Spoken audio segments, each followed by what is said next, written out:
Iya, silakan Ibu. Shalom Bapak Ibu Saudara yang dikasih Tuhan dari berbagai macam negara nih ya, luar biasa. Saya melihat bagaimana di hari-hari semakin ke depannya firman Tuhan boleh tersebar dengan gampang dalam sekejap, dan saya percaya ini merupakan cara di mana kita bisa memakainya untuk kemuliaan Tuhan. Amin ya Saudara. Pagi hari ini saya ingin sekali menyampaikan satu kebenaran firman Tuhan. Kira-kira sebulan lebih yang lalu, mungkin hampir 2 bulan ya, saya mendapatkan undangan untuk online Zoom dari satu orang, dan orang ini sebelumnya dari Indonesia. Dan ketika dia mengundang saya pikir itu adalah undangan untuk dia dan keluarga. Ternyata dia mempunyai satu kenalan, Bapak Ibu, dan kenalan ini saya tidak pernah tahu bahwa kenalannya ini adalah seorang konglomerat.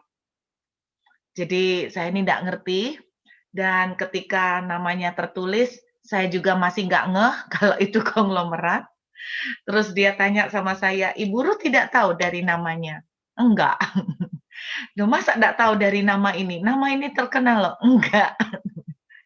Loh, terus dia bilang, "Ini konglomerat Ibu, saya baru tahu itu setelah Zoom selesai."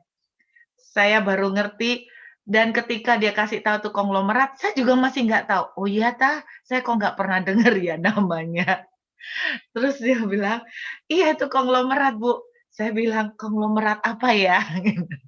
Jadi pada waktu itu saya diundang, ada sepasang suami istri yang waktu itu sedang ada di New York Bapak Ibu. Jadi 2 bulan, hampir 2 bulan yang lalu, suami istri yang konglomerat ini masih muda, ada di New York. Ngapain ada di New York? Karena dia mempunyai janji dengan surgeon, jadi seorang ahli bedah dan juga seorang dokter cancer di New York. Jadi dia selama beberapa waktu, sebulan lebih kayaknya, ada di New York untuk melakukan pengobatan. Dan yang saya tidak pernah tahu, bukan hanya cuman karena dia konglomerat, saya nggak tahu malahan, tapi saya nggak tahu bahwa ternyata orang yang mengundang saya ini mengadakan Zoom untuk bersama-sama meminta untuk berdoa buat beliau. Karena dia sedang terkena kanker paru yang langka. Jadi dia terkena kanker paru-paru yang langka.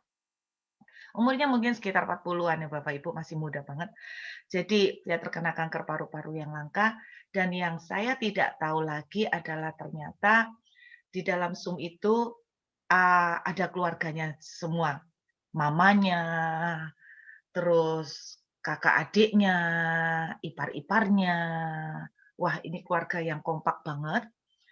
Dan yang saya tidak tahu lagi, ternyata keluarga ini belum kenal Tuhan. Wah, itu amazing Saudara ya. Itu yang saya bilang dahsyat, Zoom ini bisa dipakai Tuhan untuk menginjil jarak jauh dengan gampang. Yang saya mau ceritakan, tiba-tiba apa yang saya bagikan pada hari itu, saya asal nyerocos, dan saya enggak tahu kalau satu keluarga ini belum kenal Tuhan, kecuali yang mengundang saya. Dan apa yang saya sampaikan hari itu adalah yang akan saya sampaikan pada hari ini kepada saudara. Karena kita baru saja merayakan hari kemenangan terbesar. Saya percaya begini Bapak Ibu, bagi orang Kristen kita merayakan Natal jauh lebih meriah daripada Paskah. Padahal sebetulnya kalau kita mau melihat, mengerti, Paskah inilah yang sebetulnya puncak kemenangan orang Kristen. Karena waktu Yesus lahir, itu masih belum merupakan kemenangan. Karena apa yang terjadi pada waktu Natal tidak akan ada artinya kalau tidak ada Paskah. Amin, saudara. Paskahlah yang merupakan kemenangan yang luar biasa. Saya berdoa apa yang saya bagikan pada saudara hari ini akan membukakan pemahaman saudara, sehingga kita menjadi orang-orang yang lebih daripada pemenang. Ngomong-ngomong soal lebih daripada pemenang, saudara, kita seringkali mengutip ayat itu lebih daripada pemenang, lebih dari pemenang. Apa sih artinya? Mungkin saya ilustrasikan, kalau Tuhan itu bilang, saudara dan saya lebih dari pemenang, saudara harus ngerti artinya apa lebih dari pemenang.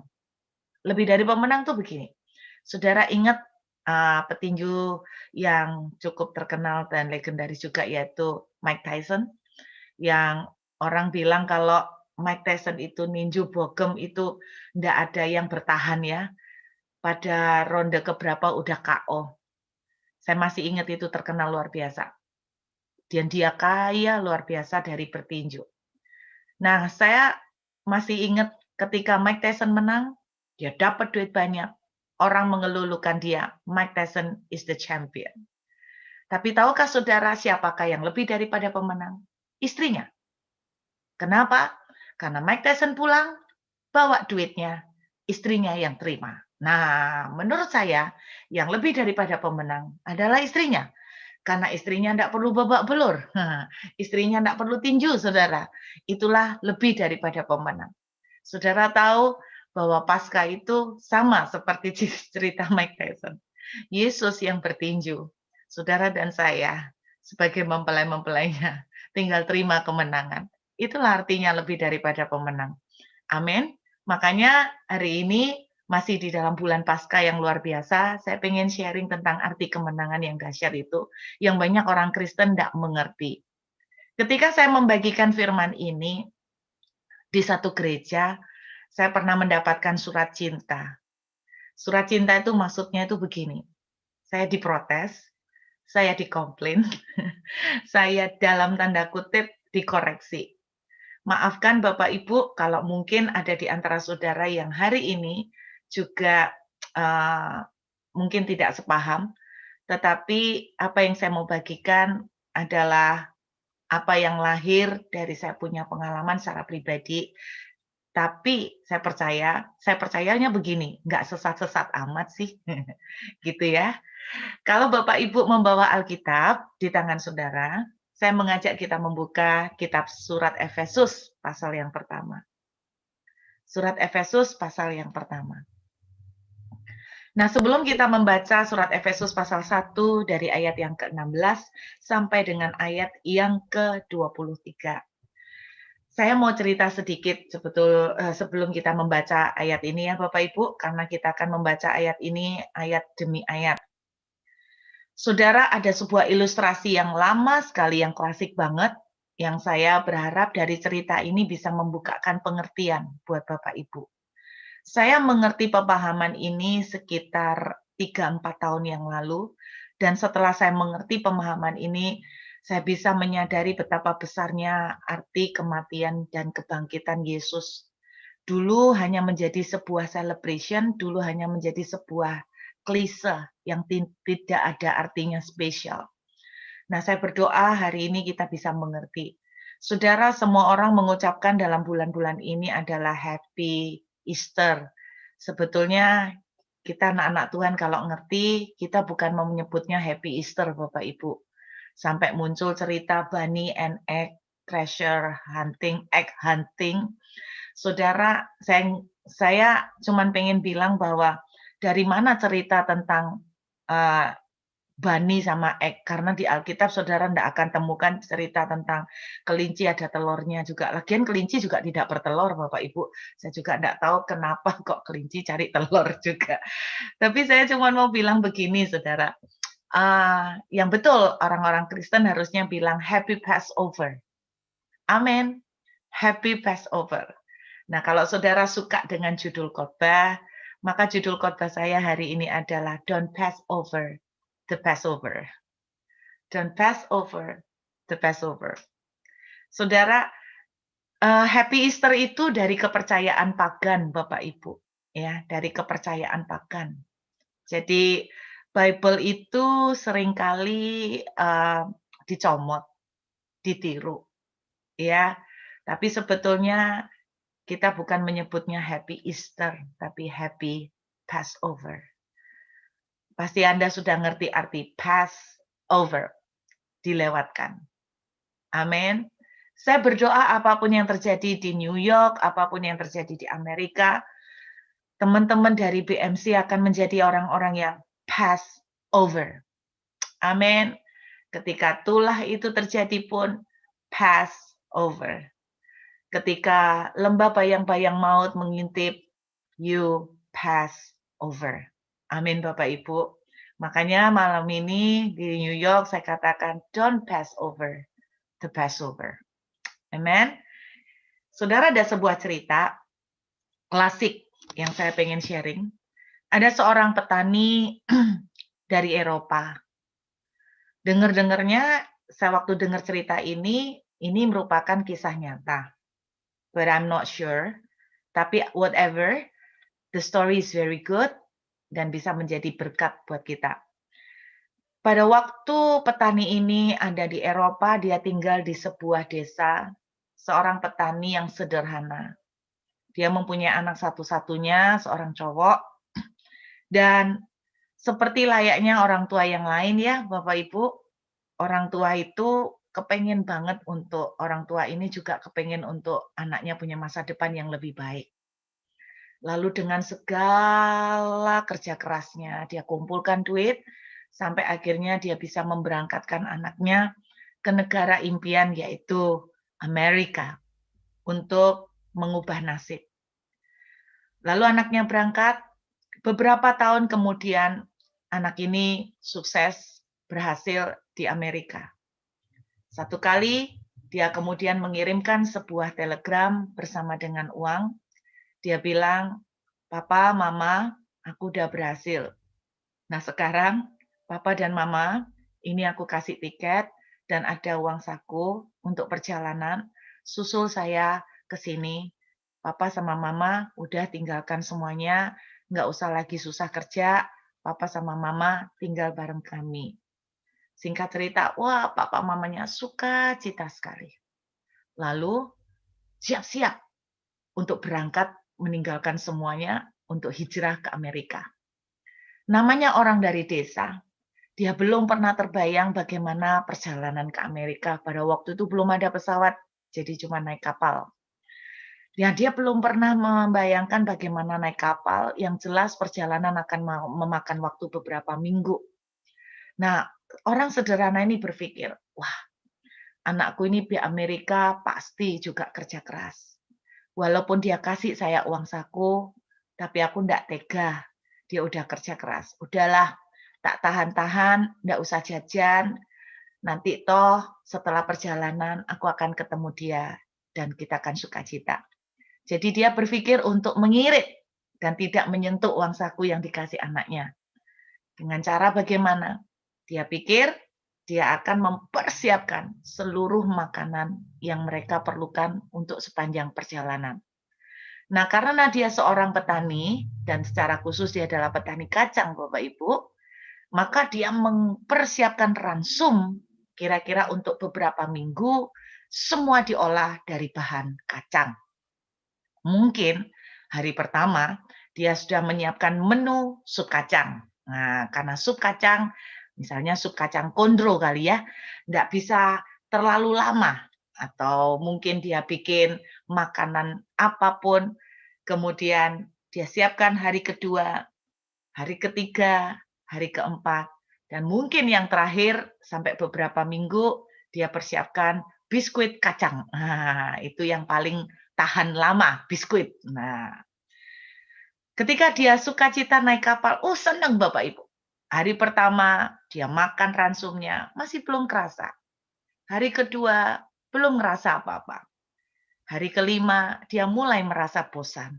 Sampai rasanya mulai enak dengan semua. Walaupun makanan itu diolah dalam berbagai bentuk, tapi tetap bahan dasarnya kacang. Jadi dia sampai pada satu titik dia enek dan jenuh banget.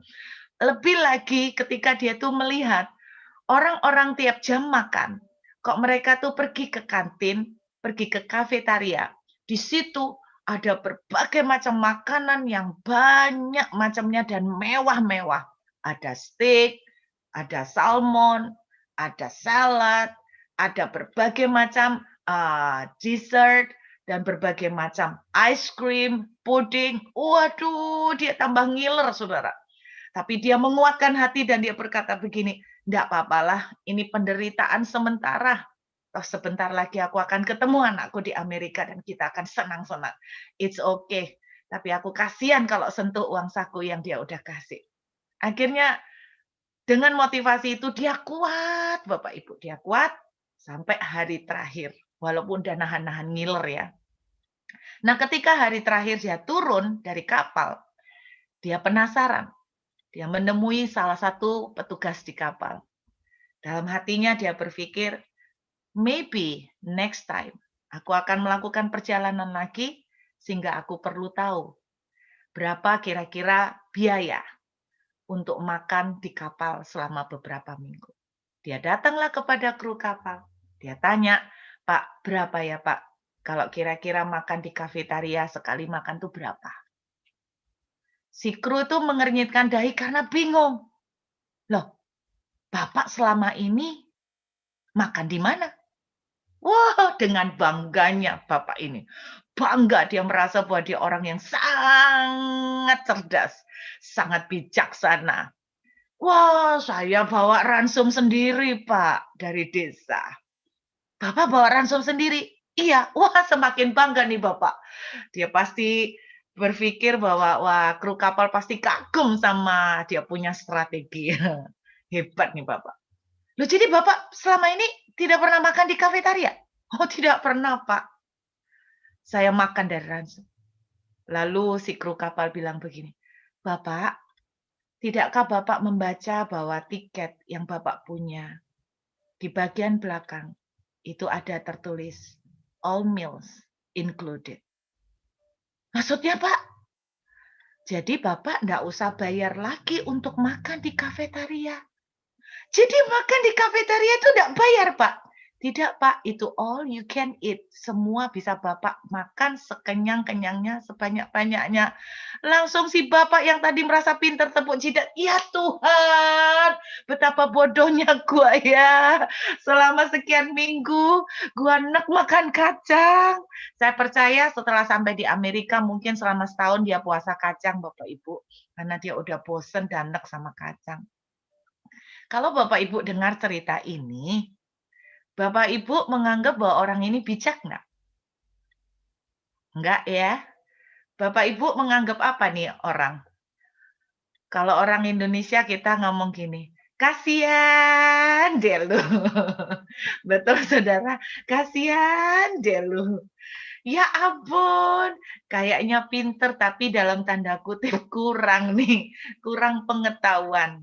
Bapak Ibu, Alkitab itu bilang begini, karena kurangnya pengetahuan, karena kurangnya pemahaman, berapa banyak anak Tuhan juga di-mislead ya. Nah, berapa banyak orang Kristen, mungkin Bapak Ibu kalau dengar cerita ini tertawa, tapi berapa banyak orang Kristen kayak petani kacang ini. Tuhan Yesus waktu mati di atas kayu salib, dia itu memberikan tiket kemenangan untuk saudara dan saya sampai waktunya tiba ke negeri impian, yaitu berjumpa dengan dia muka dengan muka. Betul Bapak Ibu? Tetapi perjalanan untuk sampai ke negeri impian itu takes time.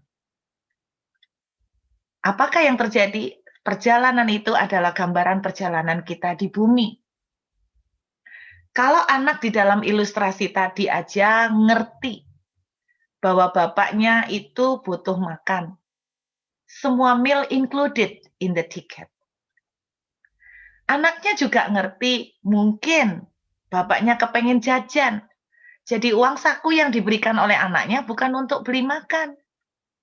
Tapi kalau saudara tahu kadang-kadang di kapal itu ada facility-facility yang bisa dipakai gratis. Included. Tapi kalau Anda pernah ikut misalnya kapal persiar kayak Star Cruise atau apapun namanya, itu Anda akan tahu bahwa kadang-kadang di kapal itu ada toko-toko yang kayak mall kecil ya. Nah, itu enggak gratis. Ya kan? Itu mesti bayar. Nah, anaknya udah siapkan semua. Sama, saudara. Ketika Yesus mati di atas kayu salib, dia sudah siapkan tiket untuk kita sampai ke surga. Tetapi kita masih belum sampai ke surga. Karena kita masih harus melalui perjalanan beberapa waktu lamanya. Dan selama perjalanan, kita masih menjalani kehidupan seperti makan, butuh makan, dan sebagainya. Betul Bapak Ibu? Nah, ini yang saya mau bahas. Jangan sampai Bapak Ibu dan saya masuk ke surga, terus kemudian kita tepuk jidat. Ya ampun, gua pikir gua religius, gua pikir gua rohani, gua pikir gua ngerti Tuhan, gua pikir gua ngerti semuanya, ternyata gua salah. Saya berdoa, apa yang Tuhan sudah lakukan di atas kayu salib, tiket yang udah dia bayar, itu enggak dibuang dengan sia-sia. Buka Efesus pasal 1 ayat 16. Yuk kita lihat. Rasul Paulus menulis kepada jemaat di Efesus, "Aku pun tidak berhenti mengucap syukur karena kamu. Dan aku selalu mengingat kamu dalam doaku." Ini doanya Paulus untuk jemaat Efesus. "Dan meminta kepada Allah Tuhan kita Yesus Kristus, yaitu Bapa yang mulia itu, supaya dia memberikan kepadamu roh hikmat dan wahyu untuk mengenal dia dengan benar." Saya berdoa hari ini, Tuhan memberikan kepada saudara dan saya roh hikmat dan wahyu untuk mengenal dengan benar. Jangan sampai nanti kita ketemu Tuhan, kita tepuk jidat dan berkata, "Walah, ya ampun, kasihan deh gua." Itu ya. Saya berdoa kita bisa mengerti apa yang Tuhan lakukan dengan benar. Ayat 18, "Dan supaya ia menjadikan mata hatimu terang." Saya berdoa mata hati kita akan dibuka hari ini. "Agar kamu mengerti pengharapan apakah yang terkandung dalam panggilannya." Kalau bisa saya bahasakan sederhana, supaya kamu tuh mengerti apa-apa aja yang kamu itu punya di dalam panggilannya. Supaya kamu tuh mengerti apa-apa aja yang include di dalam tiket yang dia kasih. Betapa kayanya kemuliaan bagian yang ditentukannya bagi orang-orang kudus. Betapa dahsyatnya fasilitas yang dia berikan bagi orang-orang kudus, bagi orang-orang seperti saudara dan saya yang dipanggil oleh dia. Dan betapa hebat kuasanya bagi kita yang percaya sesuai dengan kekuatan kuasanya yang dikerjakannya di dalam Kristus dengan membangkitkan dia dari antara orang mati dan mendudukkan dia di sebelah kanannya di surga. Jadi fasilitas yang dia berikan kepada saudara dan saya. Kata Paulus, supaya kamu mengerti pengharapan apa yang kamu punya pada waktu kamu dipanggil menjadi anaknya, menjadi miliknya. Supaya kamu mengerti betapa kayanya kemuliaan yang dia sediakan bagi kita, saudara, karena kebangkitannya. Jadi makanya saya bilang begini, Paskah itu seharusnya menjadi celebration yang terbesar. Kenapa? Karena semua facility ini bisa diberikan kepada saudara dan saya karena dia mati dan dia bangkit. Nah, ini harus ngerti. Karena dia mati dan dia bangkit, maka semua fasilitas ini dikasih buat kita. Lalu di ayat yang ke-21, perhatikan saudara. Jauh lebih tinggi. Wah, katanya kekuatan, fasilitas, kuasa yang Tuhan kasih karena kematian dan kebangkitannya. Jauh lebih tinggi dari pemerintah dan penguasa dan kekuasaan dan kerajaan dan tiap-tiap nama yang disebut. Perhatikan, orang selalu bilang begini, "Bu, fasilitas itu nanti di surga." Saudara, anak yang kasih tiket buat bapaknya itu juga ngerti. Nanti di Amerika dia sediakan semuanya. Tapi perjalanan kan lama, bapaknya butuh makan juga. Iya kan? Bapaknya butuh makan. Dia anak yang juga ngerti. Kalau anak aja bisa ngerti, apalagi bapak harusnya, ya kan? Selama di dunia itu kan butuh sesuatu juga. Nah, perhatikan ini. Banyak orang bilang, "Bu, itu kan hanya untuk di surga, bukan selama di dunia." Lihat. Bukan hanya di dunia ini saja, melainkan juga di dunia akan datang. Jadi dua dunia. Jadi jelas ini dibilang bukan hanya di dunia ini saja. Jadi Paulus tuh malah ngomong justru fasilitas itu dipakai di dunia ini. Plus kamu juga akan dapatkan itu di surga. Dan fasilitas itu katanya jauh melebihi segala nama. Nama apa aja yang dapat disebut. Segala pemerintahan dan penguasa. Kalau saudara ngerti ini betapa dahsyatnya loh fasilitas yang Tuhan kasih melalui kematian dan kebangkitannya. 22. Kalau Bapak Ibu, yuk kita sepakat baca sama-sama. Kita baca sama-sama ayat 22. Ayat ini sering Pak salah satu ayat yang sering saya pakai untuk deklarasi adalah ayat ini Bapak Ibu. Ayat 22. Dan segala sesuatu telah diletakkannya di bawah kaki Kristus. Dan dia telah diberikannya kepada jemaat sebagai kepala dari segala yang ada. Yuk Bapak Ibu, sekali lagi dimanapun Anda berada, yuk sama-sama kita ucapkan dengan bersuara. Walaupun saudara tidak perlu unmute. 1, 2, 3. Dan segala sesuatu telah diletakkannya di bawah kaki Kristus. Dan dia telah diberikannya kepada jemaat sebagai kepala dari segala yang ada. Amin.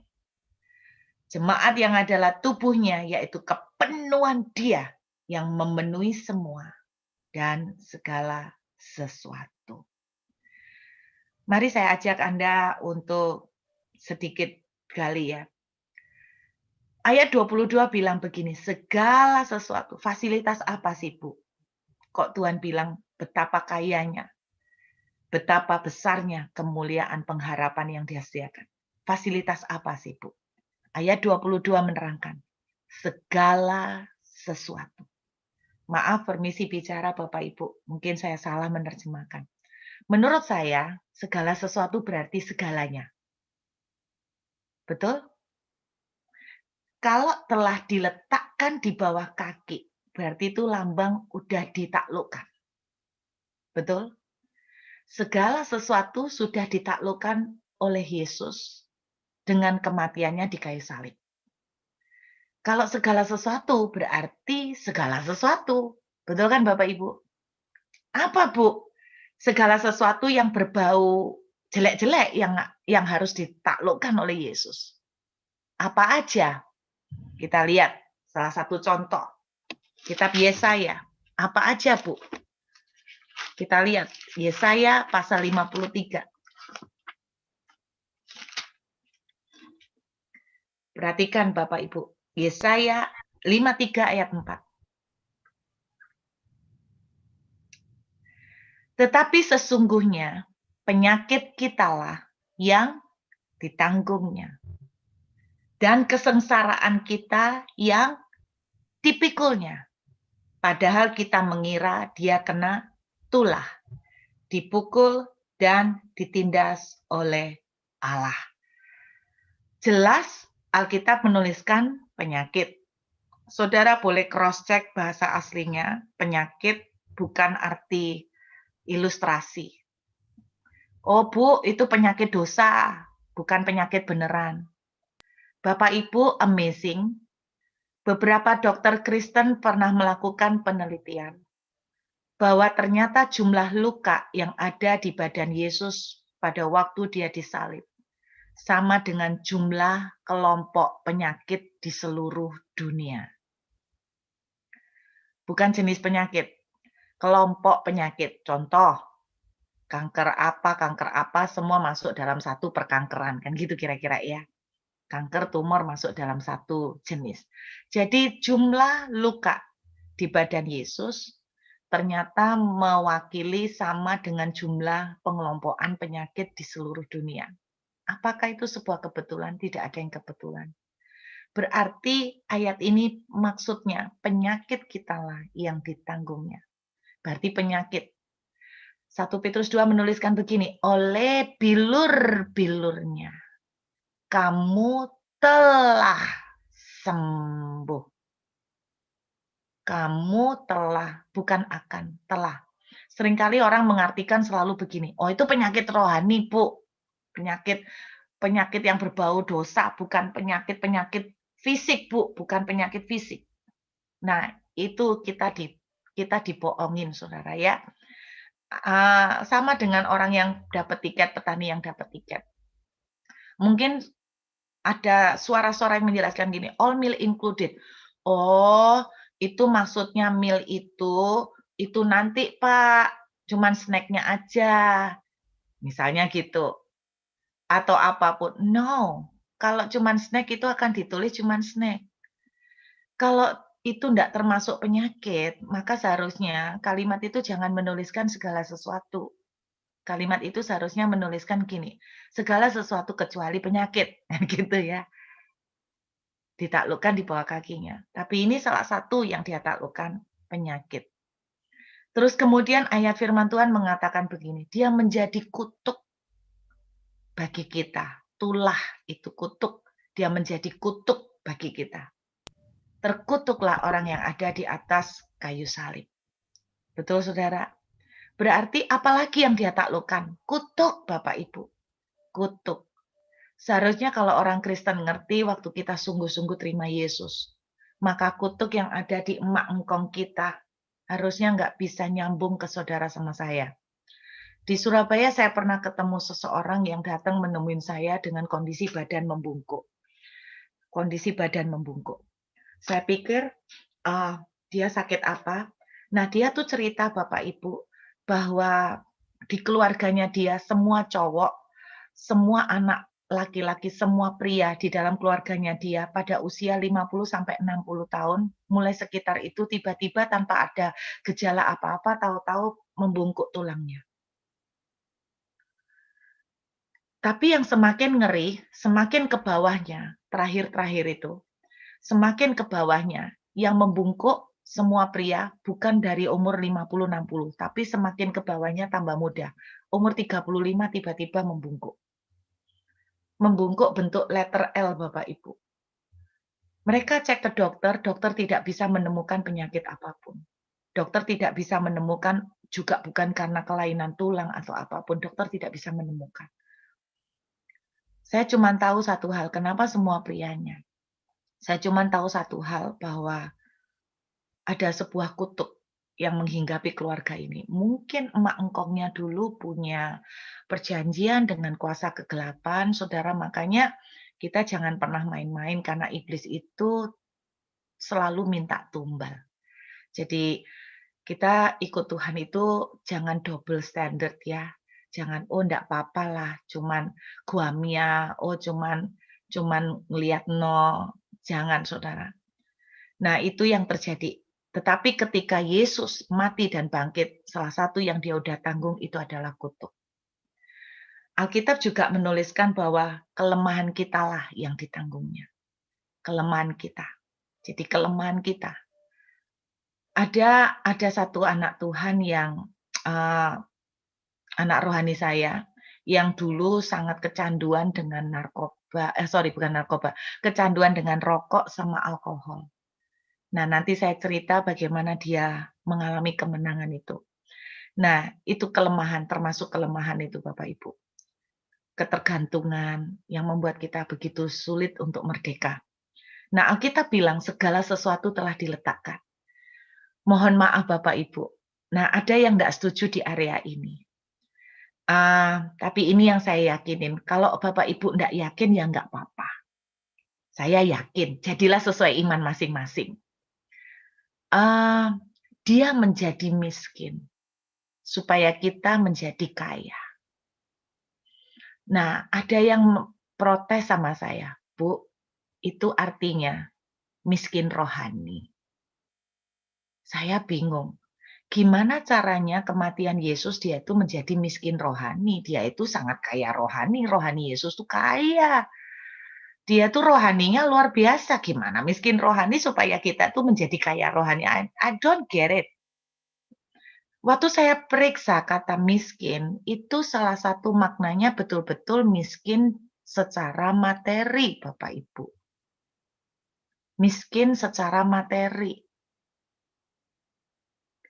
Tapi saya diprotes, saya dapat surat cinta, Bu, itu yang ditaklukkan oleh Yesus di atas kayu salib itu adalah dosa. Amin, jelas.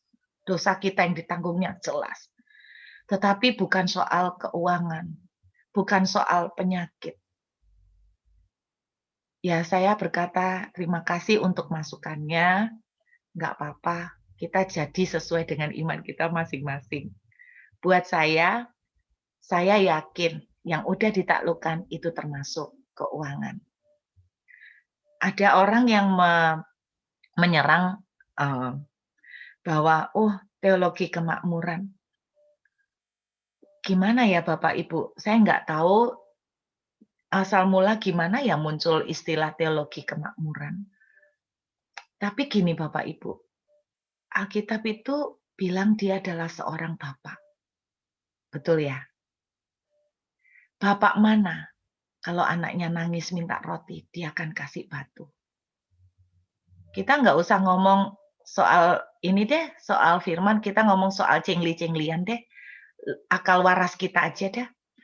Saudara di sini yang udah punya anak, saya mau tanya, siapa yang bercita-cita anaknya menjadi gelandangan? Tolong angkat tangan.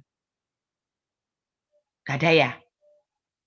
Saya mau tanya lagi, siapa yang bercita-cita anaknya jadi orang sukses, yang happy, diberkati? Tolong angkat tangan. Oh, lu Anda semua lu angkat tangan. Ini manusia-manusia normal kan? Pikiran kita aja kayak gitu. Kita dikasih Tuhan kemampuan firman, kemampuan akal budi, kita juga punya hati nurani. Kita aja bisa bilang kita enggak pernah pengen anak kita jadi orang yang susah, betul? Siapa yang mencita-citakan hidup anaknya besok susah? Enggak ya? Enggak ada ya? Enggak ada. Saudara, saya punya sekolah di Surabaya, namanya King's Kids. Sudah berjalan 12 tahun, sekolah gratis. Kami menampung orang-orang susah, Bapak Ibu, secara ekonomi. Dan salah satu orang tua yang memasukkan sekolah anaknya di sekolah kami adalah menjaga kuburan, tukang bersih-bersih kuburan. Kalau Bapak Ibu dari Surabaya, ada daerah kuburan yang namanya Kembang Kuning. Nah, dia tukang bersih-bersih di Kembang Kuning, rumahnya itu dari triplek, Bapak Ibu. Anaknya disekolahkan di tempat kami. Bapak Ibu, saya kagum karena anak-anak yang masuk di sekolah kami itu Bapak Ibunya pembersih kuburan, cleaning service, terus kemudian pemulung, tukang sampah, tukang tambal ban. Tapi saudara akan temukan di sekolah saya ada banyak bintang film. Kok bisa, Bu? Kok bisa banyak bintang film? Dengerin. Bapak yang kerja bersihin Kembang Kuning ini punya anak cowok, masuk ke sekolah saya. Itu Bapak Ibu waktu saya ketemu anaknya itu, Bapak Ibu, anaknya itu dalam kondisi ingusan sampai meler ke sini. Anda bisa bayangkan ya sambil gini. Bapak Ibu tahu nama anaknya? Anaknya namanya Antonio Banderas. Serius. Di akte, saya lihat aktenya, nama anaknya Antonio Banderas. Amazing kan? Makanya saya bilang, di tempat saya itu banyak bintang film. Terus ada bapak yang jual tahu. Bapaknya penjual tahu, anaknya tuh 11. Jadi saya pas ke kosnya, itu sepatu di depan kamar kos. Itu kamar kos satu buat 13 orang, suami istri yang 11 anak. Itu namanya sandal itu ditata dari kecil sampai gede, Bapak Ibu. Nah, anak yang dimasukkan ke sekolah saya anak nomor 10. Saya tanya, "Pak, nama anaknya siapa?" Terus dia bilang, "Anak saya namanya Andi Lau." Andi Lau. Jadi di sekolah saya ada Antonio Banderas, ada Andi Lau. Terus saya kaget, "Bapak marga Lau?" "Bukan, Bu." "Loh, kok anaknya dikasih nama Andi Lau?" "Iya, saya kepengen anak saya itu besok bisa jadi bintang film." "Oh gitu ya, Pak ya?" "Apa anak Bapak yang lain ada yang nama bintang film?" Saya bilang gitu. "Ada, Bu." "Siapa, Pak?" "Jackie Chan." Ada Jackie Chan di Surabaya. Ada Jackie Chan di sekolah saya, Bapak Ibu, sama Andi Lau dan Antonio Banderas.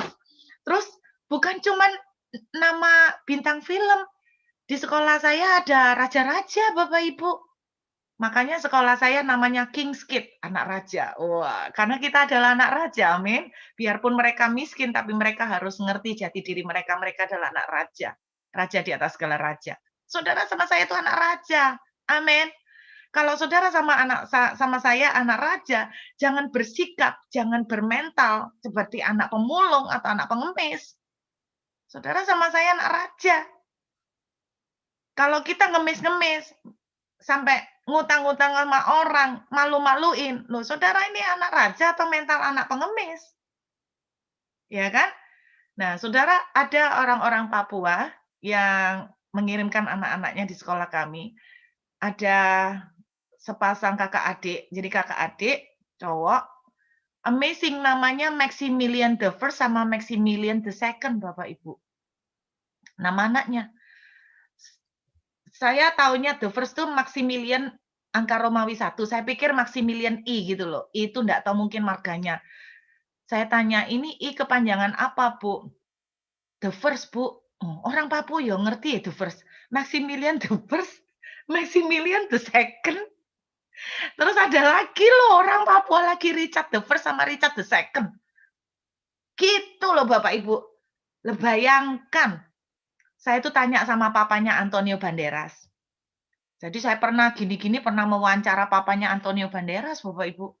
Saya tanya, Bapak kenapa kasih anaknya nama Antonio Banderas?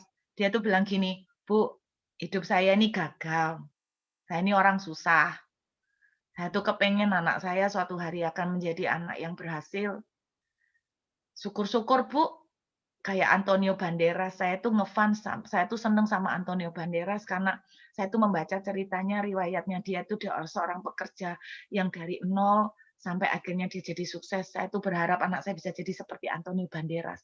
Wow, tukang bersih-bersih kuburan punya visi anaknya jadi Antonio Banderas.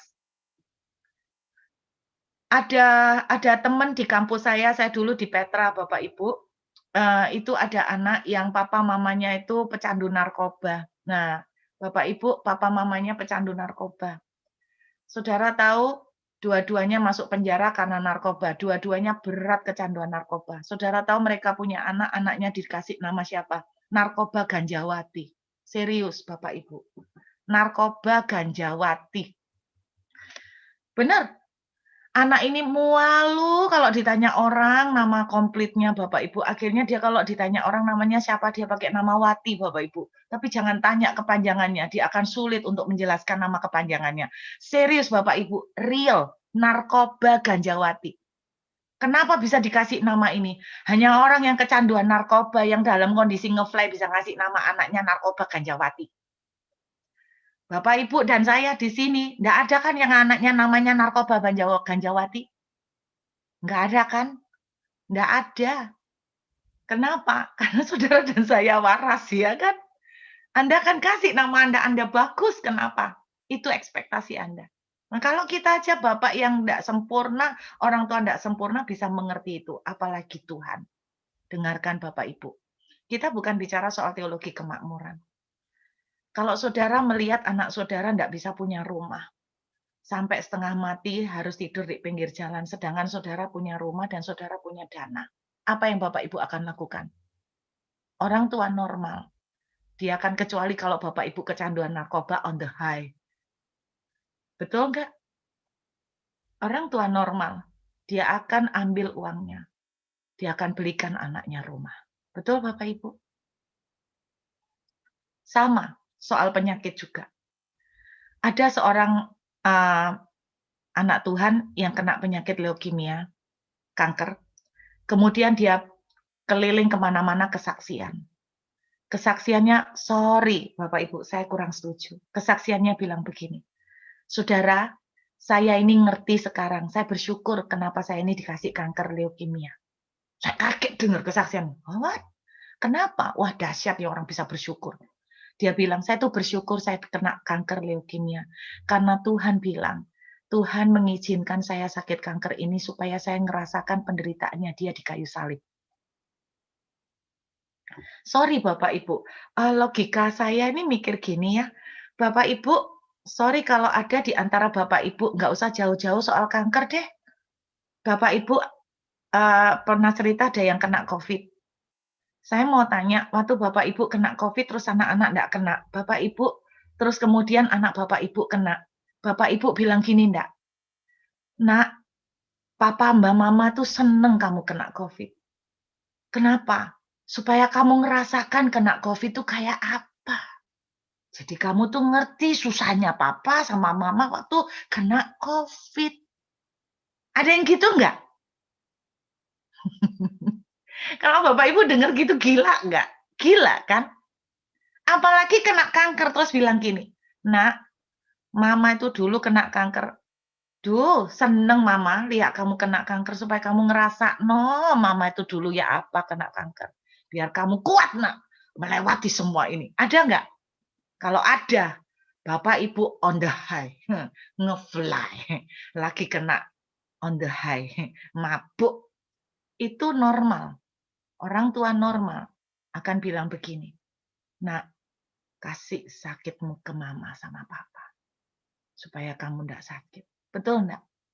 Tuhan itu ngomong gini loh, "Aku itu sakit di atas kayu salib, supaya kamu enggak perlu alamin itu. Aku itu kena kutuk, supaya kamu enggak perlu kena. Aku tuh miskin, supaya kamu dapat akses untuk diberkati."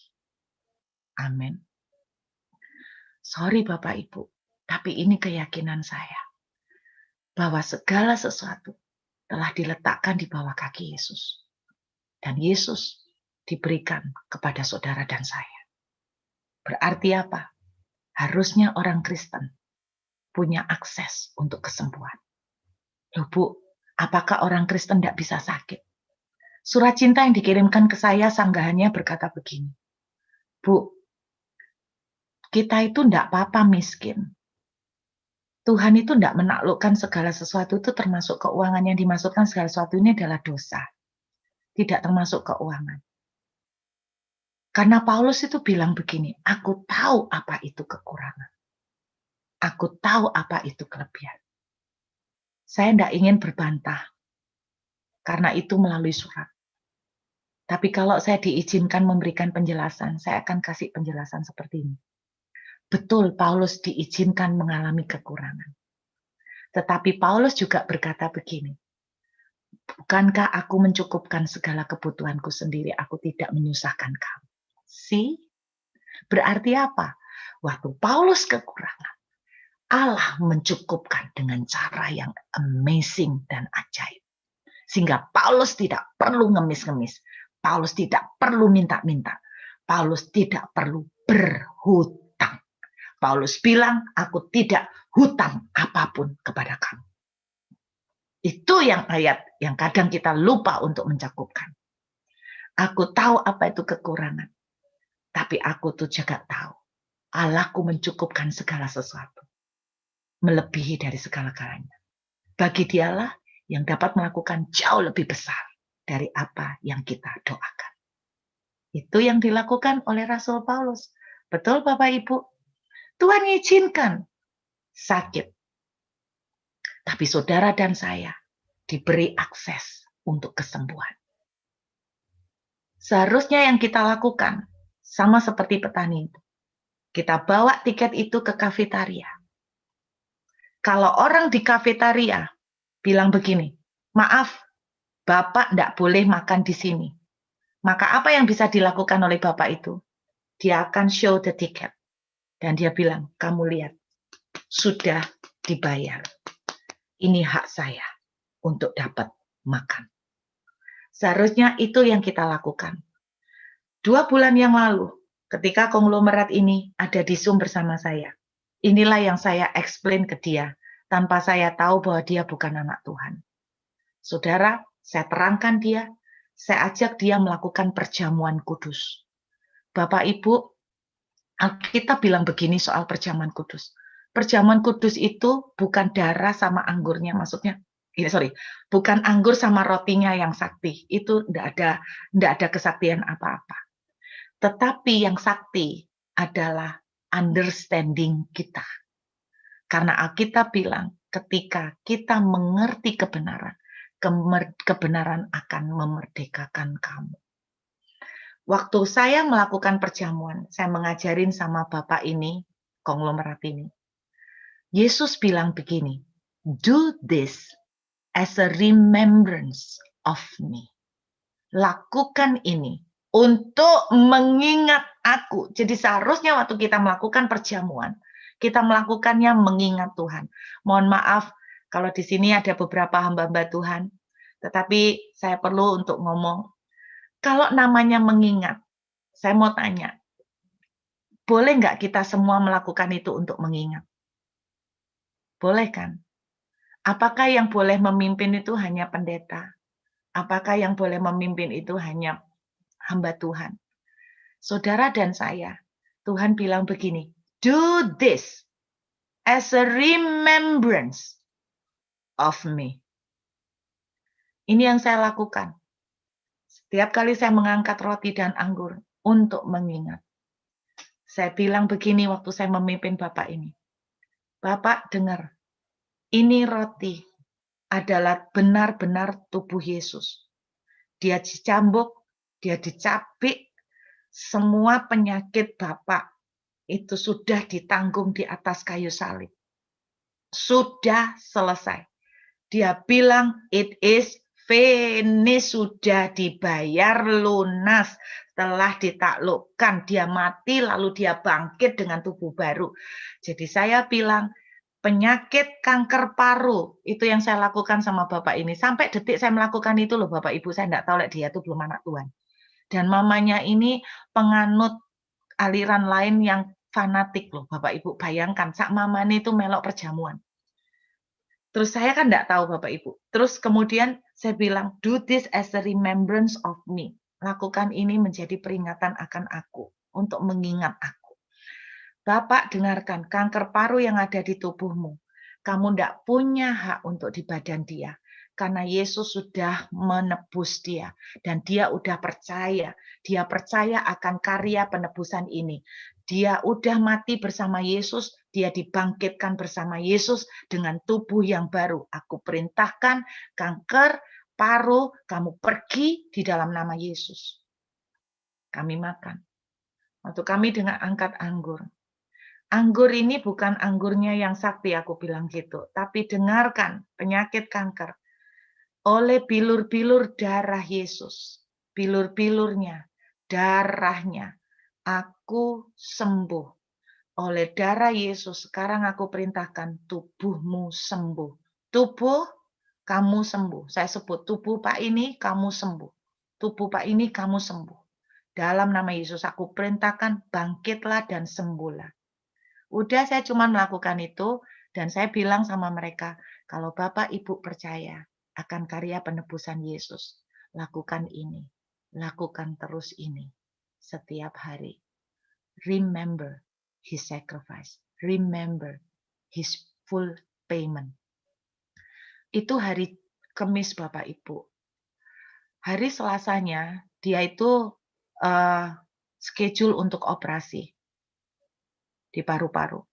Hari Seninnya, one day before the schedule, dia harus come back to the doctor untuk di-scan lagi sekali lagi sebelum persiapan untuk operasi in the next day.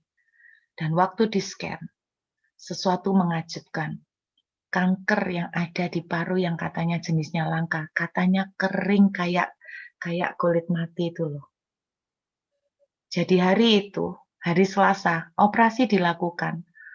Bukan untuk mengambil kanker, tapi untuk membersihkan keringnya itu. Bisa mengerut jadi kering. Bapak Ibu tahu, suami istri konglomerat ini bersama dengan mamanya yang fanatik aliran lain. Mereka terima Yesus. Why?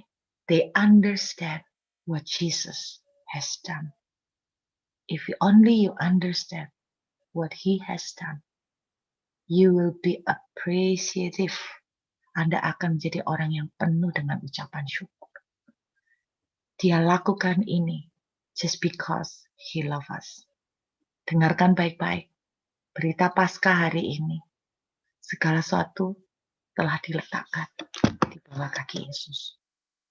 Saya berharap anak-anak Tuhan di ruangan ini semuanya akan berkemenangan.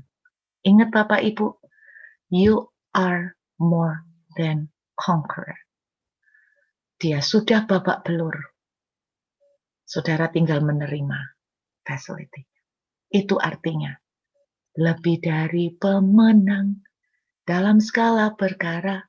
Iblis telah dikalahkan oleh kuasa darahnya. Kita nyanyi lagu itu cuman karena hafal. Tapi andai kata Anda ngerti the meaning of Passover. So today, don't pass over your Passover. Jangan seperti petani kacang. You pass over the time when you can have delicious food, delicious meal. You just pass it. Don't pass over your Passover. Amin. Saya berdoa terima. Saya nggak bilang orang Kristen nggak bisa sakit. Tapi karena badan kita ini rentan dan lemah, kita masih bisa sakit. Tapi orang Kristen, you have the access. Anda bisa punya akses. Datang ke kafetaria. Show the ticket. And get the meal.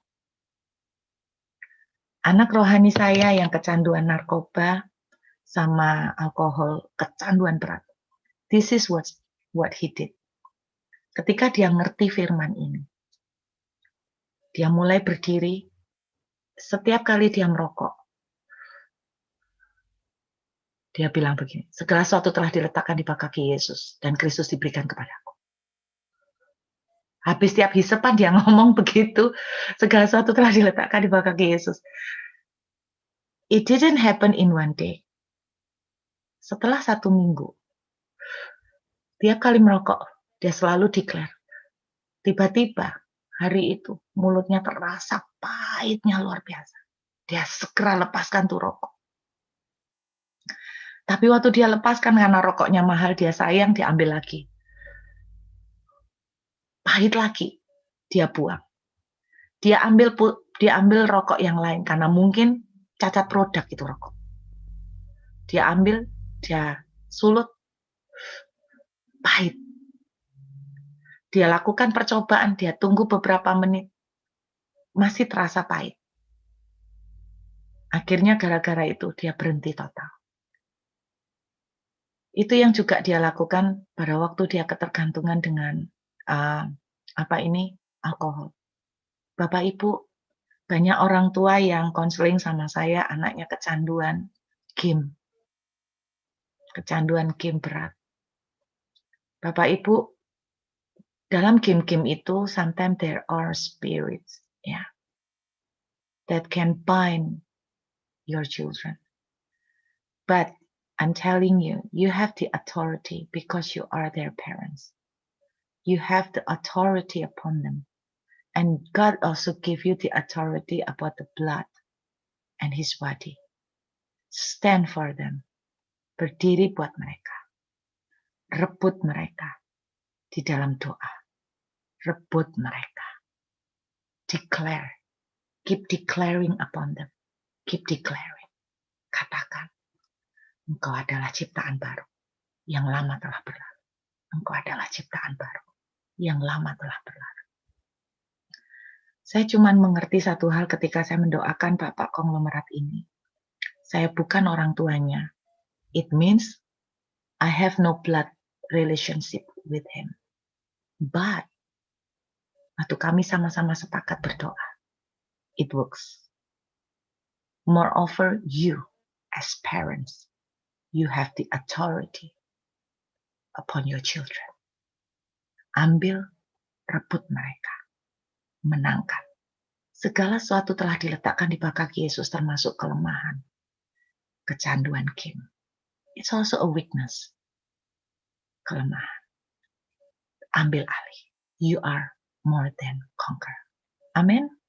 Saya berdoa hari ini. Saudara dan saya, go for it. Use the ticket. He has paid all.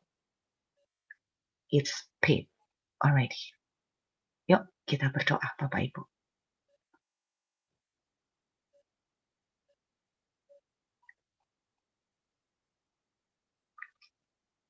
Saya tidak tahu kenapa pagi ini ketika Pak Yongki minta saya ayat yang mau ditayangkan, saya bilang nanti aja Pak, saya mengalir karena honestly, Lord, saya menyiapkan beberapa khotbah, but I just don't feel it's the right one to send to deliver this in this Zoom today, but I just feel that suddenly God told me, and I feel it in my heart to deliver this message to you. Dengarkan baik-baik. Segala sesuatu telah diletakkan di bawah kaki Yesus. Dan Kristus telah diberikan kepadaku. Penyakit kita lah yang ditanggungnya. Yang menjadi miskin supaya kita menjadi kaya. Oleh dialah kutuk kita telah ditanggung. Sebab firman Tuhan berkata, terkutuklah orang yang ada di atas kayu salib. Tuhan, hari ini hamba berdoa untuk semua umat. Bapak Ibu, saya berdoa Tuhan memberikan mata hati yang terang, roh hikmat dan wahyu.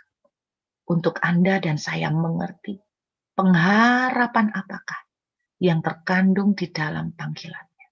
Betapa kayanya bagian yang ditentukannya buat orang-orang kudus. Dan betapa hebatnya kuasanya bagi kita yang percaya.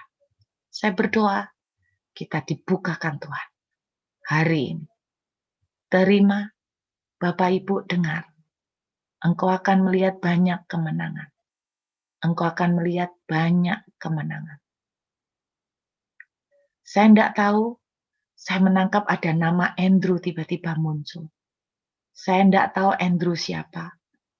And I don't even know whether Andrew is here right now, but I just feel someone named Andrew. Saya melihat nama Andrew. Dan saya melihat sebuah penglihatan di mana ada sosok pria nama Andrew ini berdiri as a conqueror. And I don't know what he is going through right now, but I just feel somehow that he's going to win because God is going to fight for him.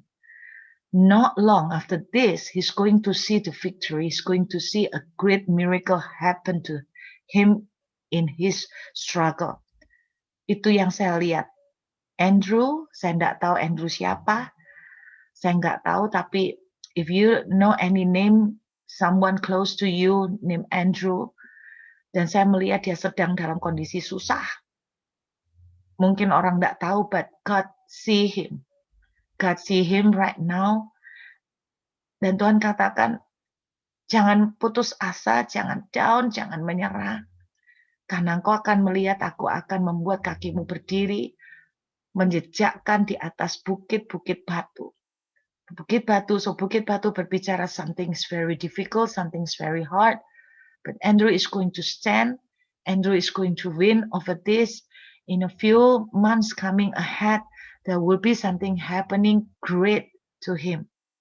Sesuatu yang besar akan terjadi buat Andrew ini. Dan saya nggak tahu, Pak, tapi tadi ketika kita puji-pujian, Tuhan kuat berbicara untuk singer cowok. Tadi saya melihat singer cowok itu. Saya nggak tahu his name. I don't know him. Tapi waktu puji-pujian tadi, di layar ada pemusik, ada singer, ada WL. Saya melihat singer cowok yang duduk di bagian kiri kalau dari kita lihat. Saya nggak tahu, tapi Tuhan bicara, Tuhan akan angkat dia. Saya nggak tahu apa yang Tuhan maksud. Tuhan akan promote dia, Tuhan akan angkat dia, Tuhan akan muliakan dia. Tuhan akan put a new mantle on him. Tuhan akan taruh jubah baru. I just understand bahwa mantle ini bicara tentang penugasan, mantle ini bicara tentang kepercayaan, opportunity, mantle ini bicara tentang sebuah penugasan di dalam sebuah pekerjaan atau whatever it is, but I saw God put on a new mantle on him, on this guy. Itu yang saya lihat pagi ini ketika saya melihat tayangan pujian penyembahan tadi. Dan itu yang saya tangkap. Saya nggak tahu dia sedang berdoa apa, Tetapi Tuhan ngomong, aku akan mengangkat dia. Aku cuman melihat dari kondisi di bawah, dia akan diangkat Tuhan, dia akan dipromosikan, tiba-tiba dia akan diangkat oleh Tuhan dengan cara yang mengejutkan. Bapa, kami bersyukur buat hari ini Tuhan. Hamba berdoa memberkati semua anak-anak Tuhan di ruangan Zoom ini, termasuk hamba-hambamu. Biar hari ini kami boleh mengerti betapa dahsyatnya cinta yang kau berikan buat kami Tuhan. Betapa kayanya kasih yang kau berikan buat kami. And we thank you for that. When we have you Lord, we have enough. And thank you for everything. Dan terima kasih untuk semuanya yang Tuhan izinkan terjadi. Kami percaya Bapa, apapun yang kami lewati, we are more than conqueror. Terima kasih Bapa, Engkau memberkati semua teman-teman BMC. Dan hamba percaya, Tuhan Engkau siapkan Pak Yongki. Pak Yongki, I don't know, somehow I feel there will be a great breakthrough coming to you. Saya melihat ada breakthrough besar yang akan terjadi di tengah-tengah jemaat Bapak. Juga ada breakthrough buat Bapak secara personal. And I don't know what it is about, but Tuhan bilang begini, I bless your hand. I bless your hand. Dan jemaat yang Bapak gembalakan, they are also blessed. Mereka akan diberkati. So many victory come di antara jemaat yang Bapak gembalakan, di tengah-tengah jemaat yang Bapak gembalakan. Ada banyak kemenangan demi kemenangan akan terjadi. Tuhan akan mulai memperlihatkan kepadamu bahwa God is really has ordained you. Tuhan betul-betul bukan kamu yang memilih aku, kata Tuhan, tapi Tuhan yang memilih engkau. And God will show it through wonders and miracles among the congregation that you are pastoring right now. There will be healing, there will be miracle, there will be breakthrough. Dan saya nggak tahu juga ada great news will come to your family personally, will come to you. Father, I bless him with the greatest blessing from heaven, with the best one from you, Lord. Terima kasih Bapa, dan berkati semua anak-anak Tuhan hari ini, biar berkat yang terbaik dari surga turun atas kami semua. Terima kasih Bapa, segala hormat, pujian, syukur, kemuliaan, hanya hamba kembalikan bagi Engkau satu-satunya. Di dalam nama Tuhan Yesus, haleluya, amin.